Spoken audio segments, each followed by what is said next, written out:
Doamna doctor Monica Popa, în povestea asta, cum spuneam, pe de-o parte e tragedia. Cineva a pierit. E drama. Un copil a rămas fără mamă. Acum e misterul. A dispărut copilul cu tatăl suspect de uciderea mamei copilului, soției sale. Și pe urmă sunt autoritățile.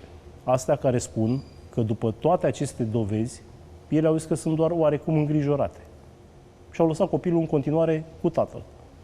Trebuie tras la răspundere, dar eu am o altă abordare în lucruri de genul acesta, domnul Ursu, și nu pot să înțeleg. Nu pot să înțelege femeile care pot să rămână cu un asemenea animal. Nu înțeleg. Și acest, să nu spun un cuvânt pe care n-aș fi vrut să-l spun public, a spus un adevăr. De ce n-a fugit? Avea dreptate la asta.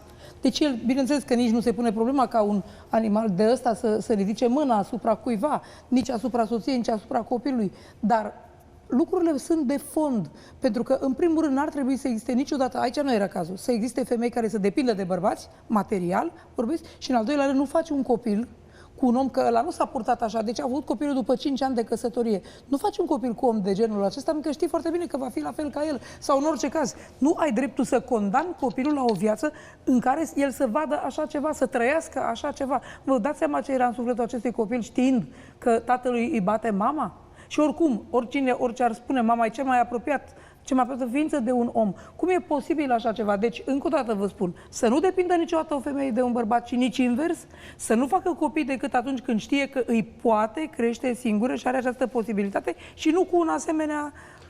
Poate că discursul dumneavoastră, doamna doctor, se potrivește altei societăți, dar în niciun caz felul în care este